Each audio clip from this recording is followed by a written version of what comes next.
হযরত ঈসা রূহুল্লাহ একদিন মস্ত বড় পাহাড়ের পাশ দিয়ে হেঁটে যাচ্ছেন।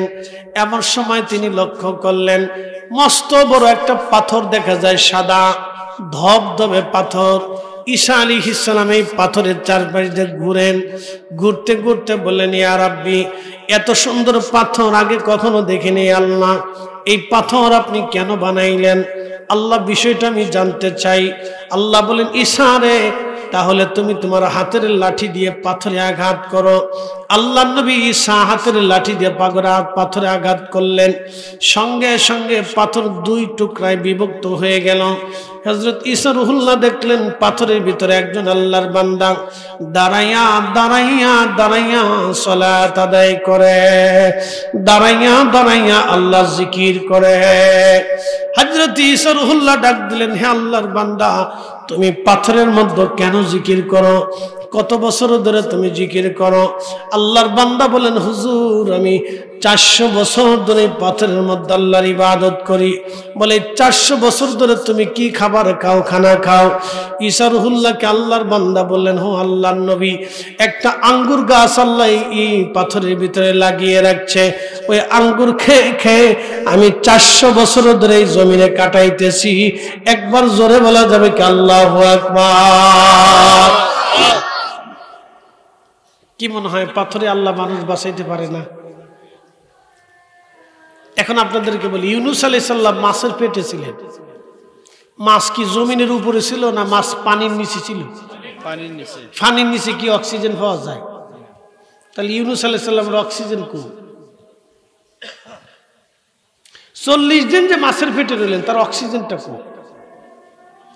কি করে বাঁচাইলেন? তো যে আল্লাহ মাছের পেটের ভিতরে ইউনূস আলাইহিস সালামকে জিন্দা রাখতে পারে অক্সিজেন বিহীন, সেই রব্বে কারীম নবীদেরকে কবরের ভিতরে জিন্দা রাখতে পারে। কি কথা বলেন না কেন?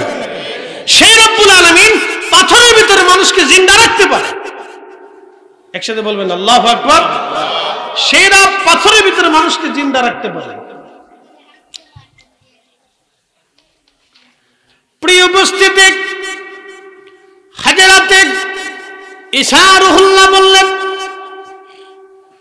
তুমি 400 বছর ধরে ইবাদত করে? বলে, হ্যাঁ। ঈসা নবী আল্লাহকে বলেন, ইয়া রব, 400 বছর ধরে তোমার এই বান্দা পাথরের ভিতরে ইবাদত করতেছে। আল্লাহ, 400টা বছর ধরে তোমার এই বান্দা জিকির করে, তার জীবনে কোনো অন্যায় নাই, গুনাহ নাই, খাতা নাই, ভুল নাই, ত্রুটি নাই। সে 400 বছর ধরে বিরামহীন শুধু ইবাদত করে গেল। আল্লাহ, এর চাইতে দামি ব্যক্তি কি পৃথিবীতে আর কেউ আসেনি? আল্লাহ, এর চাইতে মর্যাদাওয়ালা কেউ আসেনি। আল্লাহ ডাক দিয়ে বলেন, ঈসা রে, এর চাইতে মর্যাদাবান ব্যক্তি আল্লাহ আমি দুনিয়াতে পাঠাবো, তারা আমার আখিরি নবীর উম্মত। একবার জোরে বলেন আল্লাহু আকবার। আমরা জোরে বলেন কারা? একসাথে জোরে বলেন কারা? আমরা। তো সুদ খাওয়ার জন্য, ঘুষ খাওয়ার জন্য, অন্যের টাকা মেরে দেওয়ার জন্য, তো কি জন্য? বুঝে যাবেন। আল্লাহ আমাদেরকে ওই 400 বছরের ইবাদত করনেওয়ালার সেতু আল্লাহ মর্যাদা দিচ্ছে। ঈসা আলাইহিস সালাম বললেন, আল্লাহ কেন, কি কারণে, কিসের মাধ্যমে তার এত মর্যাদা বলা হবে? আল্লাহ বলেন, ঈসা, আমি আমার ওই আখিরি নবীর উম্মতের ভিতরে বিশেষ বিশেষ দিন, রজনী, সময় আমি আল্লাহ ইবাদত দিয়ে দেব, যা আমার এই বান্দার 400 বছরের ইবাদত চাইতে বেশি হয়ে যাবে। একসাথে বলা যাবে না আল্লাহু আকবার? শুধুমাত্র আপনাদেরকে সবে বরাতে দেব না, কদরে নিব না, মেরাজে নিব না, এরপরে আপনার ঈদের রাতে নিব না, জুমার রাতে নিব না, শুধু জুমার দিনের একটা ফজিলত আপনাদেরকে শোনাই। একটা ফজিলত ছিল। সুনানুত তিরমিজিতে একটা হাদিস আসছে। আল্লাহ রাসূল বললেন, ও আমার উম্মত, তোমরা যখন জুমার দিনে মসজিদে নামাজ আদায় করার জন্য রওনা করো, জুমার আজান হয়ে গেল, ইয়া আইয়ুহাল্লাযীনা আমানু ইযা নুদিয়া লিস-সালাতি মিন ইয়াউমিল জুমআহ, যখন জুমার নামাজের আজান হয় তখন তোমরা কি করো? জুমার জন্য প্রস্তুতি নাও। ফাসআউ ইলা যিকরিল্লাহি ওয়া যারুল বে', আল্লাহ জিকিরের জন্য তোমরা ব্যবসা বাণিজ্য, বেচা কেনা, লেনদেন, উঠা বসা, চাকরি বাকরি সব সাইডে দাও। এই জন্য সারা পৃথিবীতে জুমার দিনে ছুটি দেওয়া মুসলমানদের জন্য একান্ত রাষ্ট্রের কর্তব্য। কিন্তু শুনলে দুঃখ পাবেন যে দুবাইতে শুক্রবারে কোনো ছুটি নেই, ছুটি দেয় তারা রোববারে খ্রিস্টানের দিনে, অথচ মুসলমান দেশ। আর আপনি তো বিরাট বড় আছেন, বিরাট বড় মুসলমান, বিরাট বড় মুসলমান। কি মুসলমান? বাংলাদেশে যদি রোববারের দিন ছুটির ব্যবস্থা হয়তো আর শুক্রবারে ছুটি না পাইতো, তাহলে বাংলাদেশে বিশ্বযুদ্ধ লেগে যেত। কি কথা কন না কেন? বাংলাদেশে কি লাগতো? বিশ্বযুদ্ধ লেগে যেত না? আমরা সবাই মিলে একসাথে আন্দোলন করতাম যে এটা হবেই না। জুমার দিন সাইয়্যিদুল আইয়াম, জিনের সর্দার। আল্লাহর নবী বলেন, উম্মত ইহুদিরা শনিবারের দিন বেছে নিছে, খ্রিস্টানরা রোববারের দিন নিছে, আর আল্লাহ আমারে দয়া কইরা আমার উম্মতের জন্য জুমার দিন দিয়ে দিছে। একসাথে বলবেন না সুবহানাল্লাহ? কোন দিন? জুমার দিন। তো আজান পড়ার পরে কি করতে হবে? ব্যবসা করতে হবে, চাকরি বাকরি করতে হবে, লেনদেন করতে হবে, উঠা বসা করতে হবে। আজান দেওয়ার পরে আল্লাহ বলছেন সব শেষ, সব স্টপ, তুমি জুমার জন্য রওনা করো। প্রিয় নবী বললেন, উম্মত গোসল আদি করে পবিত্র হয়ে যখন জুমার নামাজ আদায় করার জন্য বের হবা, মসজিদে এসে ইমামের কাছাকাছি বসে খুতবা শুনবা, এরপরে ধীর স্থিরতার সাথে জুমা পড়ে আবার যখন হেঁটে হেঁটে বাড়ি যাবা। প্রিয় নবী বলেন, উম্মত প্রত্যেক কদমে কদমে কদমে কদমে আমার আল্লাহ এক বছর ইবাদত করলে যে পরিমাণে নেকি, এক বছর রোজা রাখলে যে পরিমাণে নেকি, আমার আল্লাহ প্রত্যেক কদমে কদমে সেই নেকি আমার উম্মতের আমলনামায় আমার আল্লাহ লিখে দেবে। না জোরে বলেন সুবহানাল্লাহ। এটা যদি মুসা আলাইহিস সালামের উম্মত হইতেন পেতেন, ঈসা নবীর উম্মত হলে পেতেন, উজাইর, জাকারিয়া, ইমরান, ইউসুফ, ইয়াকুব, ইসহাক, ইব্রাহিম, ইসমাইল, দাউদ, সুলাইমান, আদম, শীষ, নূহ আলাইহিস সালাতু ওয়াস সালাম, কোন নবীর উম্মত হলে এই মর্যাদা পাওয়ার কোনো সুযোগ ছিল না। নবীর মর্যাদার কারণে আমাদেরকে আল্লাহ মর্যাদা দিছে, আমাদের কারণে রসুলের মর্যাদা বাড়ে নাই, মদিনার কারণে নবীর দাম বাড়ে নাই, নবীর কারণে মদিনার দাম বাড়ছে। কি কথা বুঝাইতে পারছি আপনাদেরকে? রসুলের কারণে কিসের দাম বাড়ছে? মদিনার দাম বাড়ছে। এই জন্য এই কথা সারা জীবন মনে রাখবেন।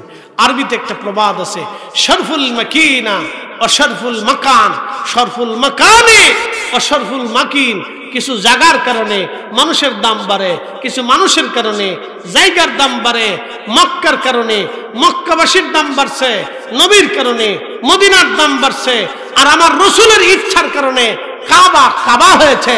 আমাদের কাবা তো বাইতুল আকসা ছিল, মসজিদের কেবলা তাইন হচ্ছে তার বাস্তব প্রমাণ। দুই কেবলার মসজিদ, ওইখানে নবীজি নামাজে বাইতুল আকসার দিকে ফিরে আসেন, তার দিলটা কাবার দিকে ঘুরে আসে। আল্লাহ ডাক দিলেন, হাবিব আমি দেখি আপনার দিল কাবার দিকে, আপনার মন কাবার দিকে ঘুরে গেছে। ইয়া নবী আল্লাহ, আপনি যেই দিল কাবার দিকে ঘুরিয়েছেন আপনার ইচ্ছাতে আমিও আল্লাহ কাবার দিকে আপনাদেরকে ঘুরাই দিলাম। আজকে থেকে কাবার দিকে ঘুরে যান।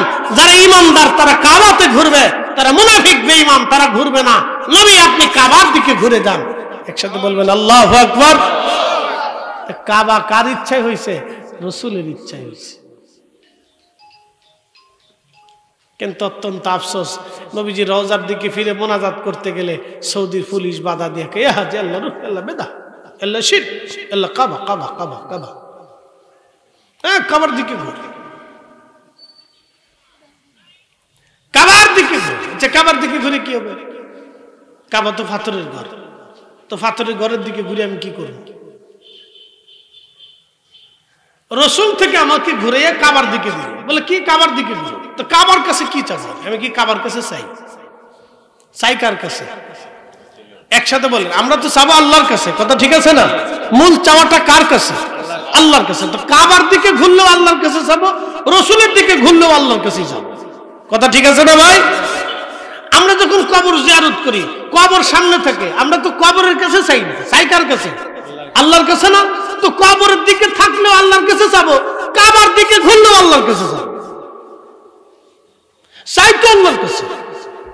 আচ্ছা বলেন, আমি এখন যদি মুনাজাত ধরি তাহলে আপনারা সামনে, আপনারা আমার সামনে, আর আপনাদের সামনে আমি, অথবা আমরা যারা এখানে আছি সবাই আপনাদের সামনে, আপনারা আমাদের সামনে। এখন যদি মুনাজাত ধরি তাহলে একজন আরেকজনের সামনাসামনি, একজন আরেকজনের সামনাসামনি। আমরা সবাই যখন হাত পাতবো তখন আপনি আমার সামনে, আমি আপনার সামনে, তা আমরা চাই কার কাছে? এখন একজন এসে যদি কয় মিয়া তোমরা একজন আরেকজনের দিকে চাই রয়েছে কা, তোমরা হুজুর পূজারি আর হুজুর হলো মুসল্লি পূজারি,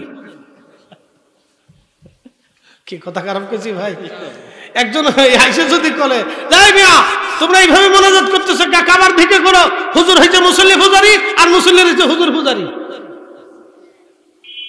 তাদের যুক্তি তো এটাই যে আমরা কবরের দিকে ফিরলি কবর পূজারি, আমরা রসুলের দিকে ফিরে মুনাজাত করলে রসুল পূজারি, তাহলে কাবার দিকে ফিরে মুনাজাত করলে তাহলে কাবা পূজারি। পাগলের যুক্তি কত কোয়ালিটির থাকে জানেন? পাগলে কি কয় নিজেও বুঝে না, আর ছাগলে কি খায় নিজেও জানে না। এই সমস্ত আজারে অবান্তর যুক্তি দিয়ে আল্লাহ রসুলের সাথে বিয়াদবি করানো হয়। কি কথা কন না কেন? আল্লাহ নবীর সাথে বিয়াদবি করানো হয়, জোর করে ঘুরাই দিতেছে, মনে হচ্ছে তাকে ঘুরাইতেই হবে, এটা ফরজ হয়ে গেছে।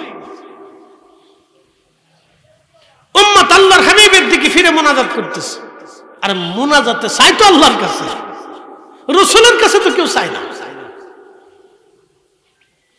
প্রিয় উপস্থিতি,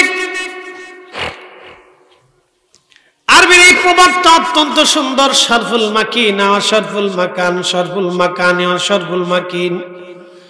কিছু জায়গার কারণে মানুষের দাম বাড়ে, কিছু মানুষের কারণে জায়গার দাম বাড়ে। আমার রসুলের কারণে আমাদের দাম বাড়ছে, আমাদের কারণে নবীর দাম বাড়ে নাই। সারা পৃথিবীতে কোটি কোটি মসজিদ আপনি দেখবেন, এই লক্ষ লক্ষ মসজিদে একটাও রিয়াজুল জান্নাহ আপনি খুঁজে পাবেন না। আপনি হেরেম শরীফেও রিয়াজুল জান্নাহ পাবেন না। অথচ এত নবীরা হেরেম তাওয়াফ করেছে, বাইতুল্লাহ তাওয়াফ করেছে, এখানেও রিয়াজুল জান্নাহ পাবেন না। বাইতুল আকসাতেও রিয়াজুল জান্নাহ পাবেন না। অথচ ৭০,০০০ নবী ওইখানে নামাজ পড়েছে, ৭০,০০০ নবী ওই বাইতুল আকসাকে কেন্দ্র করে আল্লাহ পাঠিয়েছে। একসাথে বলবেন আল্লাহু আকবার। জোরে বলেন কত হাজার? ৭০,০০০ নবী আসছে বাইতুল আকসাকে কেন্দ্র করে। কত হাজার? ৭০,০০০। কিন্তু রিয়াজুল জান্নাহ পাবেন না। মদিনাতে শুধু আমাদের রাসূল আসছে, বুঝা যাবে নবীজির হুজরা শরীফ থেকে মিম্বার শরীফ পর্যন্ত এই জায়গাটা দুনিয়ার জান্নাত। শুধু দুনিয়ার জান্নাত না, এটা জান্নাতের একটা অংশ। এই অংশটুকু জান্নাতের সাথে অ্যাডজাস্ট করা হবে। তো শুধু দুনিয়ার জান্নাতের সাথে না, আল্লাহু আকবার, জান্নাতুল ফিরদাউসে আমার রাসূলের আবাসের সাথে অ্যাড হয়ে যাবে। একসাথে বলবেন আল্লাহু আকবার। এই রিয়াজুল জান্নাহ, জান্নাতের বাগান। বলে কারণ কি? নবীজি হুজরা শরীফ থেকে মিম্বার শরীফে এসেছেন, মিম্বার শরীফ থেকে হুজরা শরীফে গিয়েছেন, গেছেন আসছেন, গেছেন আসছেন, গেছেন আসছেন, যাইতে আসতে, যাইতে আসতে, যাইতে আসতে নবীর সম্মানে এই রিয়াজুল জান্নাহ আল্লাহ বলে দিলেন, হাবিব এই জায়গাটুকু রিয়াজুল জান্নাহ। বুঝাইতে পারছি? বুঝাইতে পারছিনি আপনাদেরকে?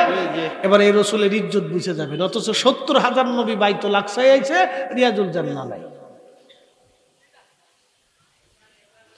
তারপরেও যদি কিছু মানুষ না বুঝে তাহলে বুঝবো এটা আকলে অসুস্থতা ঢুকছে, পাবনা হসপিটালে মেন্টালে ভর্তি করার দরকার, এটা ভালো করে চিকিৎসা করানোর দরকার আছে। এটা কাঠবাদাম আর কাজু বাদাম খাওয়ানোর দরকার। ব্রেনের দুর্বলতা, মাঝে মাঝে মিষ্টি খাওয়াইতে হবে, বুঝে যাবেন। এটা বোঝাটা জরুরি। শোনেন একটা কথা বলি, অনেক ভুরি ভুরি এই ডক্টরেট ডিগ্রি এই আজহার থেকে, মদিনা ইউনিভার্সিটি থেকে, মক্কা ইউনিভার্সিটি থেকে, অক্সফোর্ড, হার্ভার্ড আর ঢাকা ইউনিভার্সিটি থেকে পড়ালেখা আর করে আসলে মানুষ বিবেকবান হয় না, মানুষ জ্ঞানী হয় না। যদি তাই হইতো তাহলে কাজী নজরুল বাংলাদেশের সবচেয়ে বড় অজ্ঞানী থাকতো। উনি আন্ডার ম্যাট্রিক মাত্র, আন্ডার ম্যাট্রিক, আন্ডার ম্যাট্রিক। কিন্তু কোন মা কাজী নজরুলের মতো আর কোন ব্যক্তি তৈরি করে দিতে, জন্ম দিতে পারবে? কোনোদিন পারবে না। এত গ্রন্থ প্রবন্ধ কত কিছু জীবনে হবে। জীবনেও হবে না। প্রিয় উপস্থিতি, এগুলো আমাদেরকে বুঝতে হবে। অথচ কাজী নজরুল ইসলাম কত চমৎকার করে, তার গ্রন্থর ভাষা, প্রবন্ধের ভাষা আপনি যদি দেখেন হতবাক হয়ে যাবেন। জানটার ম্যাট্রিক পাস একটা ছেলে এত চমৎকার করে ভাষা ছন্দ মিলাইল কেন? লিখে দিলেন, আমি যদি আরব হতাম মদিনারি পথ, সেই পথ দিয়ে হেঁটে যাইতেন নূর নবী হাজারাত, নূর নবী হাজারাত। নূহ আলাইহিস সালাতু ওয়াস সালামের কওম ৮০ ভাগে বিভক্ত হলো। ৮০ রকম ভাষা আল্লাহ প্রথম দিয়ে শুরু করলেন। ৮০ রকম ভাষা অটোমেটিক ঘুম থেকে উঠে ৮০ রকম হয়ে গেল। কেউ কারো কথা বুঝতে পারতেছিল না। নূহ আলাইহিস সালাম প্রত্যেকের ভাষা কম কমকে নূহ নবী বুঝাই দিতেন।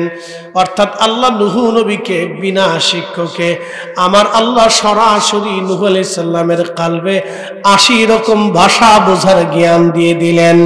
একবার জোরে বলা যাবে কি আল্লাহু আকবার? প্রশ্ন রাখতে পারেন ফরিদে হুজুর, তাহলে আমাদের নবীকে আল্লাহ কত ভাষা শিক্ষা দিলেন? আমাদের রাসূলকে আল্লাহ কত ভাষা শিক্ষা দিলেন? আমি এটা বোঝানোর জন্য আগে আপনাদেরকে একটা হাদিসে নিয়ে যাই। নবীজি বললেন, মান রানি ফিল মানামি ফাকাদ রাআল্লাহ।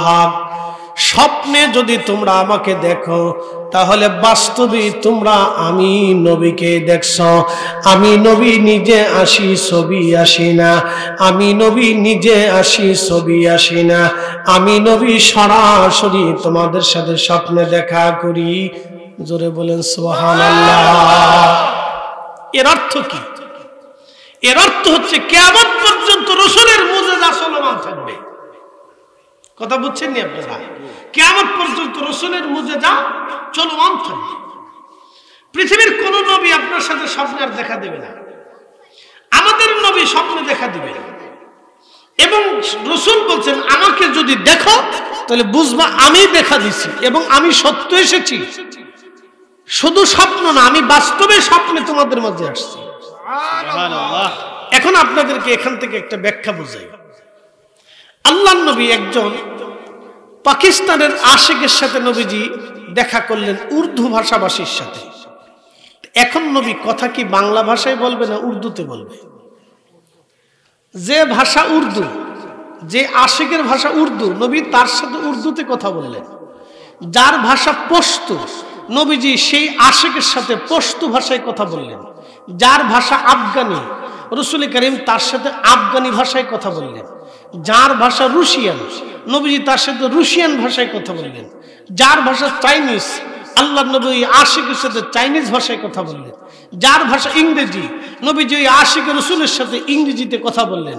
যার ভাষা বাংলা, নবী আশিক রাসূলের সাথে বাংলা ভাষায় কথা বললেন। যার ভাষা হিন্দি, রাসূল করিম সেই হিন্দি ভাষার সাথে ভাষা দিয়ে ওই আশিকের সাথে কথা বললেন। যার ভাষা মিরাঠি, নবীজি তার সাথে মিরাঠি ভাষা দিয়ে কথা বললেন। যার ভাষা বেঙ্গালুরি, অর্থাৎ আমাদের এই ভারতের যত প্রকারের ভাষা আছে, পৃথিবীতে যত প্রকারের ভাষা আছে, যার ভাষা ফার্সি, আল্লাহর নবী আশিক রাসূলের সাথে ফার্সি ভাষায় কথা বললেন। যার ভাষা আরবি, আল্লাহর নবী আরবি আশিকের সাথে আরবি ভাষায় কথা বললেন। এইভাবে সারা পৃথিবীতে যত ভাষার আশিক রাসূল আছে, নবী তত ভাষায় স্বপ্নে ওই আশিকের সাথে ওই ভাষা দিয়ে কথা বলে। একসাথে বলবেন আল্লাহু আকবার। এটা রাসূলের শান, এটা নবীর মুজিজা। এই জন্য আল্লাহ কোরআনের আয়াতে বলেছেন, কামা আরসালনা ফীকুম রাসূলান মিনকুম ইয়াতলু আলাইকুম আয়াতিনা। আল্লাহু আকবার।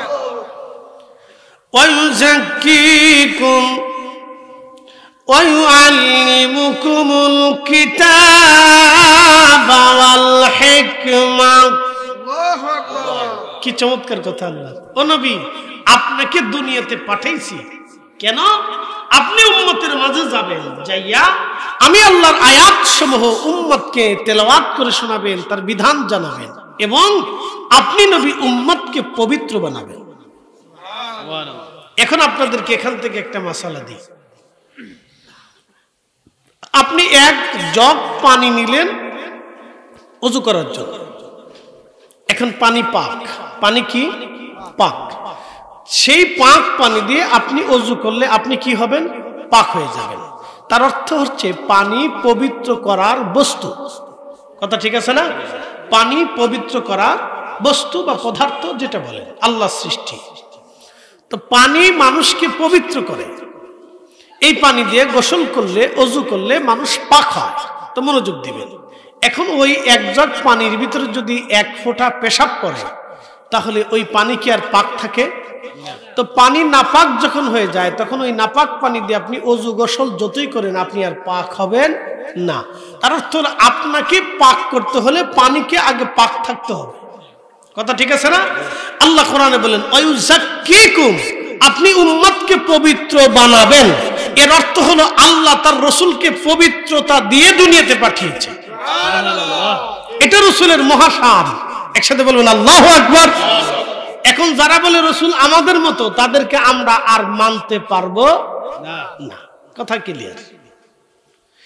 যাদের বিশ্বাস হবে রাসূল আমাদের মতো, সে পৃথিবীর যত বড় মুফাসসির হোক, আল্লাহর কোরআনের বাহিরে তাকে আর মানার কোনো সুযোগ আমাদের নেই।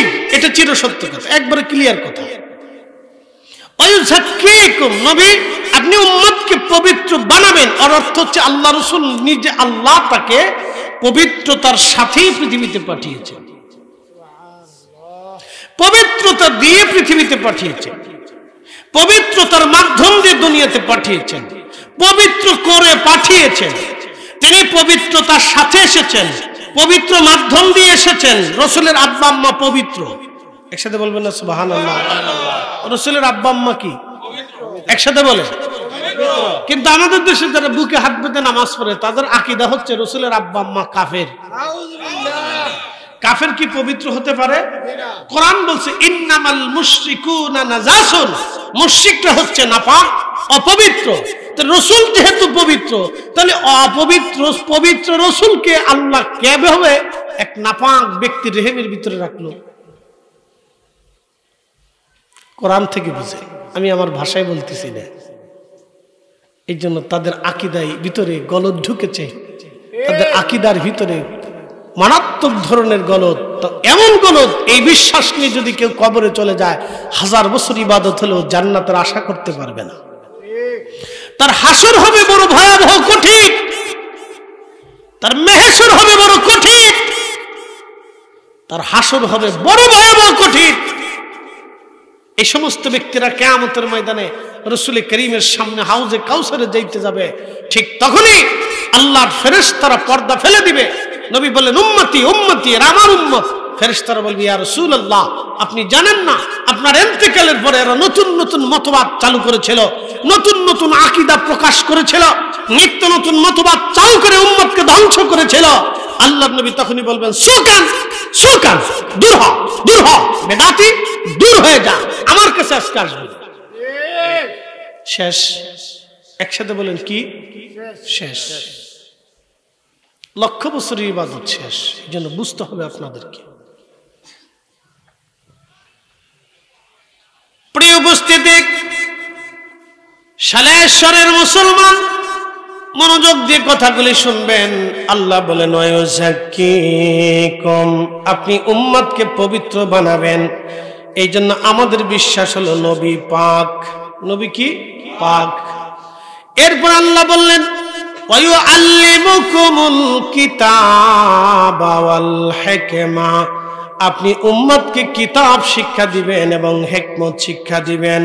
এই জন্য আল্লাহ রাসূলের মতো মহাজ্ঞানী এবং শ্রেষ্ঠ শিক্ষক পৃথিবীতে আর কেউ কখনো হতে পারে নাই, কোনোদিনও আর হতে পারবে না।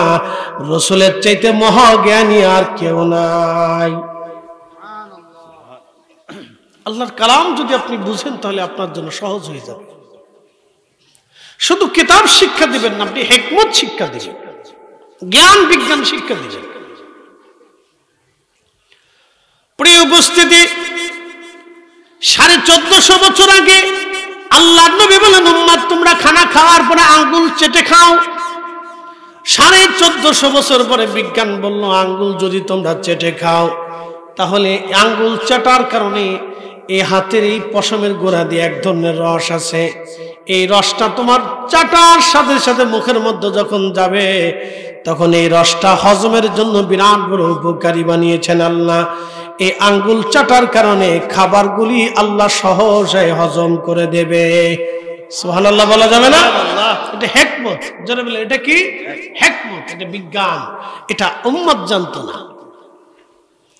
1450 বছর আগে যখন মানুষ পেশাব পায়খানা করে ঢিলা কুলুপ কি জিনিস বুঝতো না। এখনো বহু মুসলমান আছে পেশাব করার পরে ঢিলা কুলুপ করে না। কথা ঠিক আছে না? ওইভাবে পেশাব করে ওইভাবেই তারা হেঁটে চলে আসে, পরিষ্কার করার অনুভব তারা বুঝে না। কিন্তু 1450 বছর আগে আল্লাহর নবী স্যানিটাইজেশন ব্যবস্থা কি করে উম্মত করবে, পবিত্র কিভাবে হবে, নবীজি হাতে কলমে শিখিয়ে দিলেন। আল্লাহর নবী শিখাইলেন, হে উম্মত তোমরা পেশাব পায়খানা করার পরে ঢিলা কোনো ব্যবহার করো। এটা হিকমত আল্লাহর নবী 1450 বছর আগে আল্লাহর হাবিব শিখিয়ে গেলেন।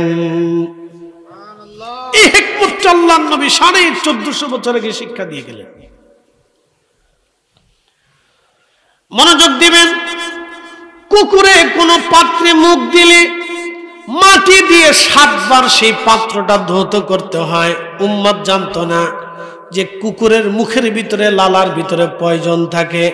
শুধু পয়জন না, মারাত্মক পয়জন। এই জ্ঞান, এই বিজ্ঞান পৃথিবীর কোনো মানুষ জানতো না সেই সময়। যখন জ্ঞান বিজ্ঞান গবেষণাই ছিল না, তখন আরবের জমিন আল্লাহর নবী শিখাইলেন, কুকুর কোন পাত্রে মুখ দেওয়ার পরে সেই পাত্রটাকে তোমরা 7 বার মাটি দিয়ে ধৌত করবা। সাবান দিয়ে ধুলে হবে না, মাটি দিয়ে ধৌত করতে হবে। আপনি একটু চিন্তা করেন তো।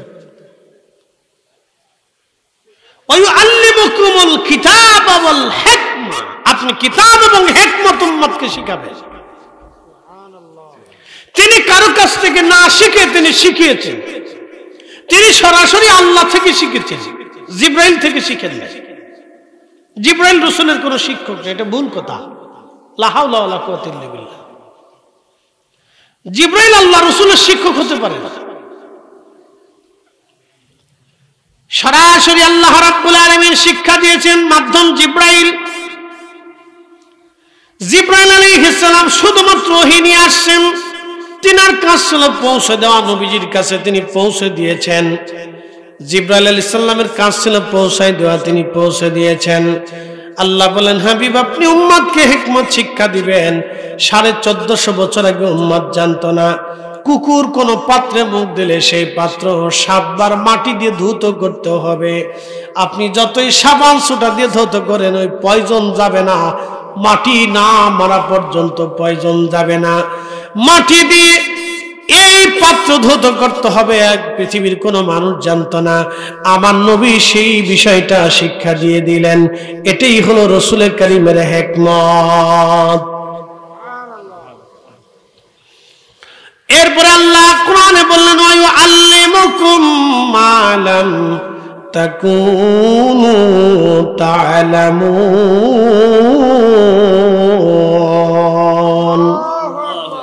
এ বন্ধু, উম্মতকে আপনি শিখিয়ে দেন।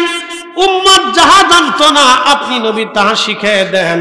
উম্মত যা জানতো না আপনি তাহা শিখান। উম্মত শরীয়তের বিদ্যা জানতো না, উম্মত হাকিকতের বিদ্যা জানতো না। এই দুইটা বিদ্যা আপনি উম্মতকে শিখাবেন। শরীয়তের বিদ্যা জানতো না, আল্লাহ কি জানতো না, আখিরাত কি জানতো না, কিয়ামত কি হবে জানতো না, মাহশরের মাঠ জানতো না, কবর কি হবে জানতো না। এগুলি উম্মত জানতো না। নবী গো, আপনি উম্মতকে এগুলি শিক্ষা দিয়ে দিবেন। প্রিয় সালের মুসলমান, প্রিয় নবী রাহমাতুল লিল আলামিন শিক্ষা দিয়ে দিলেন, উম্মত যেটা যেটা জানতো না তোমরা উম্মতকে সেইগুলি হাবিব আপনি জানাবেন। উম্মত আরেকটা জিনিস জানতো না, উম্মত জানতো না নদীর উপরে যাই নামাজ বিছায় নদী পার হওয়া যায়, এটা উম্মত জানতো না। এই বিদ্যা আমার নবী নিজে শিখাই দিয়ে গেছেন। আর এই বিদ্যা যদি না শিখাইতেন তাহলে আজকে শাহজালাল ইয়ামানি যাই নামাজ দিয়ে নদী পার হতে পারতেন না, আর আপনারা আমরা কালেমার স্বাদও পেতাম না। কি কথা বল না কেন? আমরাও আপনারা কালেমার স্বাদ পেতাম না। কোরআনকে আপনি খুব ভালো করে যদি গবেষণা করেন তাহলে সহজ হয়ে যাবে। সারে রাসালাত আপনাকে বুঝতে আরো সহজ হয়ে যাবে যদি কোরআন আপনি বুঝে নেন। বিশ্ববিখ্যাত আল্লাহর ওলি হযরত খাজা মাইনুদ্দিন চিশত আজমারি সঞ্জরি রাহমাতুল্লাহ আলাইহি সেদিন যদি আনা সাগরের পানি একটা লুটার ভিতরে জানতে না পারতেন, ঘটির মধ্যে যদি আনতে না পারতেন, তাহলে ভারত উপমহাদেশের মুসলমান কালেমার স্বাদ পেত না। আজমির শরীফ থেকে যদি পানিপথের প্রান্তর পর্যন্ত তিনি ধুলি নিক্ষেপ করতে না পারতেন, তাহলে আজকে মুসলমান এই জমিনে কালেমার স্বাদ কি জিনিস বুঝতো না। এই বিদ্যা উম্মত জানতো না, আমার নবী নিজে শিক্ষা দিয়ে গেলেন এই বিদ্যা হাবিব। উম্মত যেই বিদ্যা জানবেন আপনি সেই বিদ্যা জানায় যাবেন। যে বিদ্যা উম্মত জানবে না, জানতো না, আপনি সেই বিদ্যা উম্মতকে জানিয়ে যাবেন। ইয়া রাসূলুল্লাহ, এটার জন্য আপনাকে দুনিয়াতে পাঠাইছি। এই জন্য আপনাদেরকে বলতেছি, হযরত নূহ আলাইহিস সালাম 80 ধরনের ভাষা জানলেন, তার বংশের মধ্যে 80 প্রকারের ভাষা হয়ে গেল। এই 80 ভাষা থেকে সারা পৃথিবীতে হাজার হাজার হাজার হাজার হাজার হাজার ভাষা সারা পৃথিবীতে ছড়িয়ে গেল। কিন্তু আরবি ভাষা আল্লাহর ভাষা, আরবি ভাষা জান্নাতের ভাষা, আরবি ভাষা কোরআনের ভাষা, আরবি ভাষা নবীর ভাষা। এই আরবির ভাষা চিরস্থায়ী হবে। একসাথে বলবেন আল্লাহু আকবার। সব ভাষা শেষ, জোরে বলুন সব ভাষা শেষ। কুল্লু মান আলাইহা ফান, এর মাধ্যমে সমস্ত ভাষা কি হয়ে যাবে? শেষ হয়ে যাবে।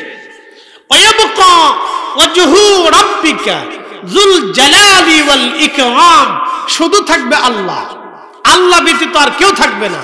তো আল্লাহর ভাষা, আল্লাহর পছন্দের ভাষা আরবি, শুধু আরবি জান্নাতে থাকবে, আরবি হাসরে চলবে, আরবি কবরে চলবে, আরবি কোরআনের ভাষা, আরবি রাসূলের ভাষা।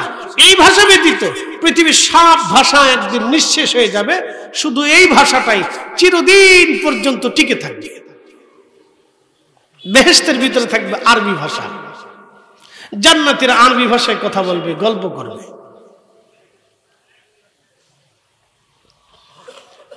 প্রিয় উপস্থিতি, মনোযোগ দিয়ে কথাগুলি শুনবেন।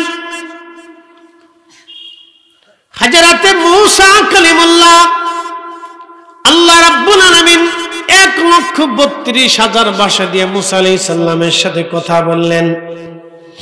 মূসা আলাইহিস সালামের সাথে কথা বলার পরে মূসা আলাইহিস সালাম 1,32,000 ভাষা দিয়ে কথা বলার পরে আল্লাহ ডাক দিলেন, এ মূসা, তুমি কি আমার কোনো কথা বুঝো? মূসা বলেন, ইয়া রাব্বি, আমি আপনার কোনো বক্তব্য বুঝলাম না। আল্লাহ বলেন, মূসা রে, তোমার মাতৃভাষা দিয়ে বলি নাই বিদায় তুমি বুঝো নাই। আল্লাহ তখন হিব্রু ভাষা দিয়ে মূসা আলাইহিস সালামের সাথে কথা বলা শুরু করলেন। হিব্রু ভাষা কথা বলতে বলতে বলতে বলতে আল্লাহ কথা বলা শেষ করলেন। মূসা নবীকে ডাক দিলেন, মূসা, এবার তুমি কি বুঝলা কিছু? মূসা বলেন, হ্যাঁ বুঝেছি। কি বুঝেছো মূসা? মূসা আলাইহিস সালাম ডাক দিয়ে বলেন, ইয়া রাব্বি, আপনি এত সময় যা বললেন শুধু আখিরি নবীর প্রশংসা করলেন, আর নবীর উম্মতের প্রশংসাই আপনি আমার কাছে করলেন। একবার জোরে বলা যাবে কি আল্লাহু আকবার? তাহলে নবীর উম্মত হওয়া আমাদের জন্য ভাগ্য। আমাদের জন্য কি ভাগ্য? কপাল গুনে আল্লাহ দিছে, জোর করে পাইতেন না। হযরত হালিমাতুস সাদিয়া রাসূল পেয়েছে, এটা হালিমার ভাগ্য। কি কথা ঠিক আছে না? কপাল গুনে হালিমা পেয়েছে, নাহলে হতো না। এটা হযরত হালিমার ভাগ্য। খাদিজাতুল কুবরা রাদিয়াল্লাহু আনহা রাসূলকে পেয়েছিলেন, এটা খাদিজার ভাগ্য। কি কথা কর না কেন? খাদিজার ব্যবসার প্রধান ছিলেন আমার নবীজি, স্টাফ ছিলেন না, কর্মচারী ছিলেন, এটা ভুল তথ্য।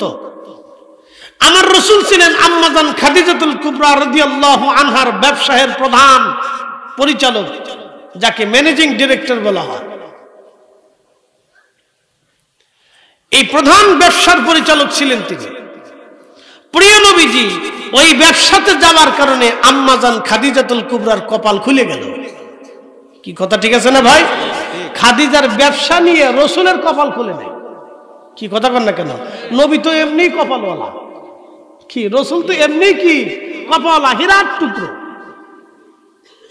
খাদিজার কপাল খুলেছে রাসূলে কারীম তার ব্যবসার প্রধান হওয়াতে, খাদিজা রাদিয়াল্লাহু আনহার ব্যবসা নিয়তে, আর রাসূলের কপাল খুলে নাই, বরং আম্মা জান খাদিজার কপাল খুলে গেছে। এটা আপনাকে বুঝতে হবে। এই সহজ সূত্র যারা বুঝতে পারে না তারা বেকুব। আল্লাহ তাদেরকে বুঝান তৌফিক দিক, সকলে বলে না আমিন। আমিন। শানের সালাত তো অনেক ঊর্ধ্বে, এটা শেষ করব কবে? মুসা আলাইহিস সালামের কাছে আল্লাহ আমার নবীর প্রশংসা করছে, আমাদেরও প্রশংসা করছে। এখন বলেন প্রশংসা কি গরু চুরির জন্য করল? দেশে কত পরিমাণে গরু চোর বাড়িছে। উত্তরবঙ্গের মানুষ গরু চোরে জেলা ঘুমাইতে পারে না। সেদিন এক মাহফিলে গেছি পাবনা থেকে, হুজুর আমার গরু একটা লয়ে গেছে, দোয়া করে দেন। মোটরসাইকেলে চড়ে আমাকে মাহফিলে নিয়ে যাচ্ছে, আর গল্প করতে হুজুর আমার গরু চোরে লয়ে গেছে, দোয়া করে দেন। নরসিংদী এক জায়গায় গেছি, হুজুর দোয়া করেন, গরু চোরে জেলা ঘুমাইতে পারি না, সারা রাত গরু পাহারা দিতে হয়। কি পরিমাণে গরু চোর আর ছাগল চোর মুরগি চোর বাড়ছে। প্রিয় উপস্থিতি, মনোযোগ দিবেন। এ মুসলমান, আল্লাহ মুসা নবীর কাছে আমাদের প্রশংসা করেছেন, আমাদের গুণকীর্তন আল্লাহ মুসা আলাইহিস সালামের কাছে করেছেন। কেন করলেন? কি জন্য করলেন? আল্লাহ এই জন্যই করলেন যে এই যে মজলিস আপনারা দেখতেছেন, মজলিস, এই যে মজলিস দেখতেছেন, কেন প্রশংসা করলেন আল্লাহ একটু বুঝে নেন। আমরা অটোমেটিকই বাগান সাজাইয়া বসে গেলাম। আপনারা আসলে আসতেও পারেন, চলে গেলে যেতেও পারেন। এখানে ঢোকার জন্য জবরদস্তি নাই, চলে গেলেও জোর করে বসানোর নিয়ম নাই। কথা ঠিক আছে না? আপনি মসজিদে আসলেও আসতে পারেন, না আসলেও না আসতে পারেন। কিন্তু যদি ইবাদত ফরজ, আপনাকে জোর করে কেউ মসজিদ আনবে না, না আসার কারণে জরিমানাও ধরবে না। কিন্তু আপনি কেন মসজিদে এসে সালাত আদায় করেন? আপনি আল্লাহকে ভয় পান। আপনি আজকের মাহফিলে কেন বসলেন? আপনি আল্লাহকে ভয় পান। এরকম সাহাবীরা মজলিস কায়েম করেছে। আল্লাহর নবী রাস্তা দিয়ে যাওয়ার সময় দেখে সাহাবীরা মজলিস কায়েম করছে। আল্লাহর নবী বললেন, মা জালাসনাকুম, সাহাবীরা তোমরা কেন বসছো? সাহাবীরা বলেন, ইয়া রাসূলুল্লাহ, আমরা নাদউল্লাহ, আল্লাহ জিকির করতেছি, ওয়া নাহমাদুহু, আল্লাহর প্রশংসা গুণকীর্তন করতেছি। নবীজি বললেন, কেন সাহাবীরা তোমরা জিকির আজগার করো, আল্লাহর প্রশংসা করো, কোন কারণে? সাহাবীরা বলেন, আলা মা হাদানা লিদিনিহি, আল্লাহ আমাদেরকে দ্বীন দিয়েছেন, হেদায়েত দিয়েছেন। ওয়া মান্না আলাইনা বিকা, আপনি নবী নামক মহান নিয়ামত আল্লাহ আমাদেরকে দিয়েছেন। একবার জোরে বলা যাবে কি মারহাবা? ত্রিভুবনের প্রিয় মুহাম্মদ এলো রে দনি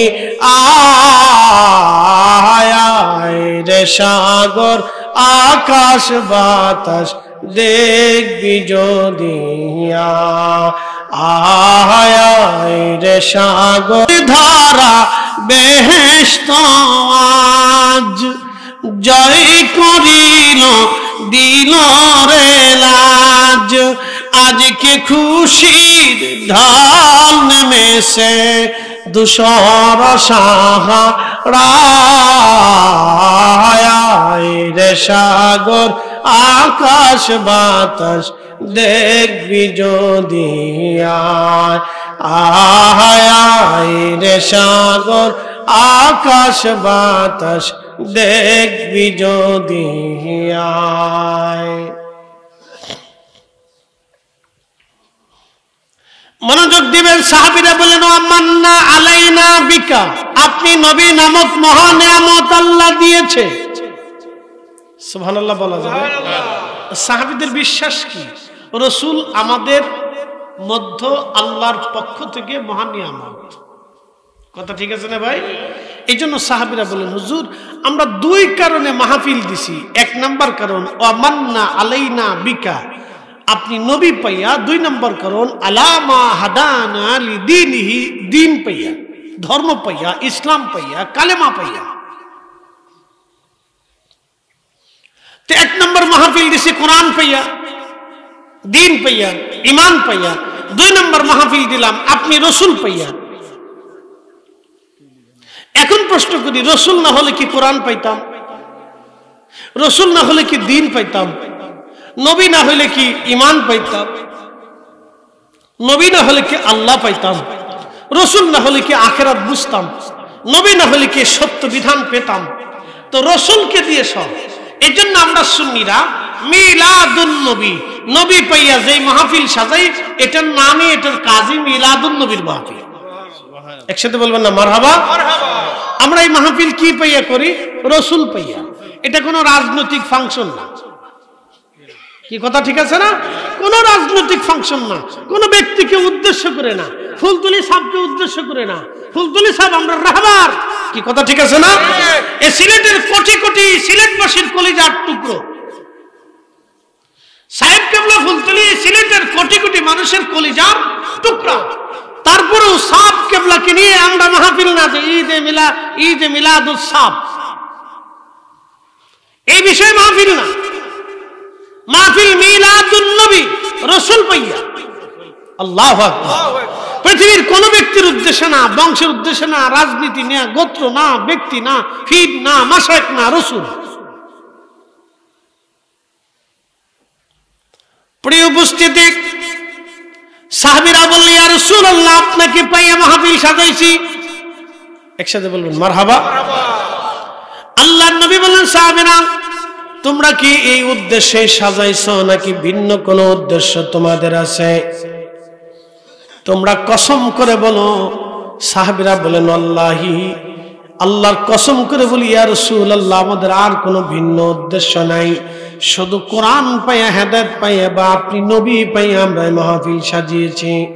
আল্লাহর নবী বললেন, সাহাবীরা তোমাদেরকে অবিশ্বাস করতেছি, বিষয়টা এইরকম না। সাহাবীরা রে, তোমাদেরকে অবিশ্বাস করতেছি এই জন্য না সাহাবীরা, তোমাদেরকে কসম করালাম এই জন্য। ফাতানি জিবরিল আলাইহিস সালাম, জিবরাইল আলাইহিস সালাম আমার কাছে এসেছিলেন। ফাআখবিরনি, আমাকে খবর দিয়ে গেলেন, তোমাদের এই মজলিসখানা দেখার পরে আমার আল্লাহ ইউবাহিমাকুমুল মালায়েকা, तमाम ফেরেশতাদের মজলিসে আমার আল্লাহ তোমাদেরকে নিয়ে অহংকার করতেছে, গর্ব করতেছে। একসাথে বলেন আল্লাহু আকবার। তাহলে মিলাদুন নবীর মাহফিলে খুশি কে? আমাদের এই মজলিসে খুশি কে? আল্লাহ নিজে খুশি। শুধু খুশি না, ফেরেশতাদের বিরাট মজলিসে আল্লাহ আমাদেরকে নিয়ে অহংকার করে। সুবহানাল্লাহ, আল্লাহু আকবার। অহংকার কে করে? আল্লাহ করে। আল্লাহ আমাদের এই মজলিস খানা নিয়ে আল্লাহ অহংকার করতেছে, আল্লাহ গর্ব করতেছে। বাহমকুমুল মালায়েকা, আল্লাহ যে কাজে খুশি হয় ওই কাজ আমরা কখনো ছাড়ব না। কি কথা বল না কেন? ও কাজ আমরা কখনো ছাড়ব না, এটা করতেই থাকবে। এখন দুনিয়ার কেউ যদি বেজার হয় তাতে আমাদের কিছু যায় আসে টাসে না, ওতে আমরা অনুতপ্ত না। তার খুশি নিয়ে বেজার নিয়ে সে থাকুক, আমরা আল্লাহকে সন্তুষ্ট করার জন্য মাহফিল করি। আচ্ছা বলেন তো, ইয়া নবী সালামু আলাইকা বলে দাঁড়ানোর পরে আমরা কি কোনো ব্যক্তির জন্য দাঁড়াই না রাসূলের জন্য দাঁড়াই? ভিন্ন কোনো উদ্দেশ্য নিয়ত আমাদের এখানে আর থাকে না, কোন উদ্দেশ্য থাকে না, শুধু রাসূল। শুধু রাসূলকে কেন্দ্র করে আমরা এই উদ্দেশ্য নিয়ে আমরা এই কাজটা করি, ভিন্ন কোনো উদ্দেশ্য থাকে না। রাজনীতি, পেট নীতি, সমাজনীতি, লোক দেখানো, মানুষ দেখানো, ব্যক্তি দেখানো। অনেক সময় মানুষ সলাতে যায়, বিয়েই সলাত। আমি নামাজের কিছু কিছু নামাজের নাম দিছি রাজনৈতিক নামাজ, কিছু নামাজ আছে বিয়েই নামাজ, কিছু নামাজ আছে ঠেলার নামাজ, কিছু নামাজ আছে বিপদের নামাজ। বলে হুজুর এটা কেমন? কিছু নামাজ আছে বতরে নামাজ। বলে বতরে নামাজ কেমন? আমাদের ফরিদপুরে ভাষায় বলে বতরে নামাজ। বতর অর্থ সিজনারি নামাজ। প্রত্যেক জুমাতে মুসল্লি পাওয়া যায়, এই জুমা রক্তে পাওয়া যায়, কিন্তু আসরের রক্তে খুঁজে পাওয়া যায় না। এটা হচ্ছে বতরে নামাজ, শুধু শুক্রবারে পাওয়া যায়। আবার কিছু নামাজ আছে বিয়েই নামাজ, নতুন বিয়েই বাড়িতে এসে চিন্তা করলো যদি নামাজে না যায় তো বিয়েই কি মনে করবে না, হ্যাঁ তা বিয়েরে খুশি করার জন্য নামাজ পড়ে, এটার নাম দিয়েছি বিয়েই নামাজ। কি কথা খারাপ করেছি? এটার নাম দিয়েছি কি নামাজ? বিয়েই নামাজ। কিছু নামাজ আছে রাজনৈতিক নামাজ।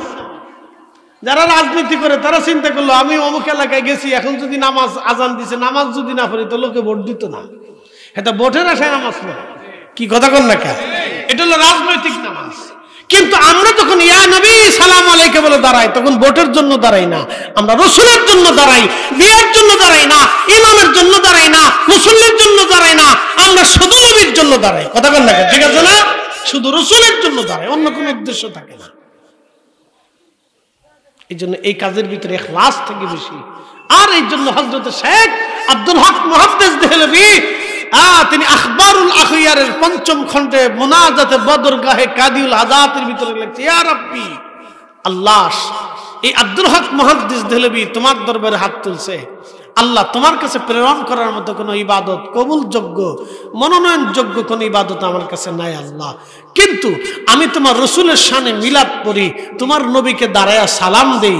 আল্লাহ, এই দুরুদ ও সালামের ভিতরে আমার শুধু ইখলাস এত পরিপূর্ণই থাকে যে আমি রসুল ছাড়া অন্য কোনো উদ্দেশ্যেই কাজ করি না। ইয়া আল্লাহ, আপনি এই কাজটার কারণে, এই মিলাদের কারণে আপনি আমার দোয়াকে কবুল করে নেন। একসাথে বলবেন আল্লাহু আকবার। আব্দুল হক মুহাদ্দিস দেহলভী তিনি মুজাদ্দিদ আল ফিসানি সিরহিন্দির সমসাময়িকালীন আলেম, আজ থেকে প্রায় 450 বছর আগে এই জমিনে দ্বীন ইলাহি যখন সম্রাট আকবর প্রতিষ্ঠিত করতে চেয়েছিল, তখন একমাত্র হযরত মুজাদ্দিদ আল ফিসানি সিরহিন্দি আব্দুল হক মুহাদ্দিস দেহলভী দ্বীন ইলাহিকে জমিনে কবর দিয়া আল্লাহর জমিনে আল্লাহর দ্বীন প্রতিষ্ঠিত করেছিলেন। যারা জমিনে দ্বীন প্রতিষ্ঠিত করেছিলেন তারা মিলাদ কিয়াম করে গেছে, মিলাদুন নবী করেছে। অতএব আমরাও তাদের অনুসরণ এগুলি করতেই থাকবো। কথা বলেন ঠিক না বেটি? এখন যে বেদাতি বলার বলুক, খারাপ বলে বলুক, ওইগুলি দেখার সময় আমাদের নাই। যার মন চলে আসবে, না চলে না আসবে। কথা খারাপ কিছু? আমি কি জোর করে নিয়ে আসতে পারবো? জোর করে আনার দরকার নেই। দাওয়াত দিবেন, মন চলে আসবে, না আসলে চলে, কোনো অসুবিধা নেই। ঝগড়া করার কিছু নেই। এটা প্রেমের কাজ, রসুল প্রেমের কাজ। তো রসুল প্রেমের জন্য নবীর উম্মতের সাথে তো আমরা ঝগড়া করতে পারি না। এটা রসুল প্রেমের কাজ। যার মন চলে আসবে, না চলে না আসবে। তার মেহশর, তার কবর, তার হাসর, তার নবী, তার ঈমান, তার ফুলসিরাত, তার হাউজে কাউসার, তার মিজানের পাল্লা, তার ডান হাতে বাম হাতে আমলনামা, সে বেহেশত, তার যোজক, ওই চিন্তা আমার করে লাভ নাই। আমি শুধু দাওয়াত দিতে পারি। কথা ঠিক আছে না ভাই? দাওয়াত দিতে পারি। কবুল করার মালিক বান্দা, আর হেদায়েত দেওয়ার মালিক আল্লাহ। একসাথে বলেন তো আল্লাহু আকবার। না না, সবাই সবাই জোরে বলেন। কেন জানি আপনাদের একটু মন মরা লাগতেছে। মনে হচ্ছে দুপুরে টুপুরে খান নাই, অথবা সন্ধ্যায় না খেয়ে এসেছেন, ঝগড়া ফাসাদ লাগছে, এরকম মন বেজার হইতেছে। আবার জোরে বলেন আল্লাহু আকবার। দেখেন, আমি একজন দূরবর্তী মেহমান। আপনাদের এলাকায় কিন্তু এই কয়জন মানুষ না, সব মানুষ কিন্তু কবরে চলে যায় নাই। অনেক মানুষ দুনিয়াতে আছে, কিন্তু তারা আসতে পারে নাই। যারা আসছে তারা আসবে, যারা আসবে না তারা আসবে না। আল্লাহ সবাই কবুল করুক, বলে না আমি। আমি আপনাদের মেহমান, বহু দূর থেকে ভাইরা দাওয়াত করে আমার আনছে মানুষের দুইটা কথা শোনানোর জন্য। তা আমি আসছি, কিন্তু আপনারা আসলেন না, তাহলে কেমন হইলো বলেন তো? মেজবানের খবর নাই, কিন্তু মেহমান এসে বসে রয়েছে, তাহলে এই মেহমান কষ্ট পায়।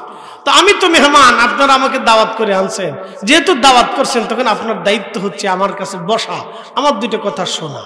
ভুল বলি না, খারাপ বলি না, ভালো বলি, এগুলো শোনা আপনাদের দায়িত্ব।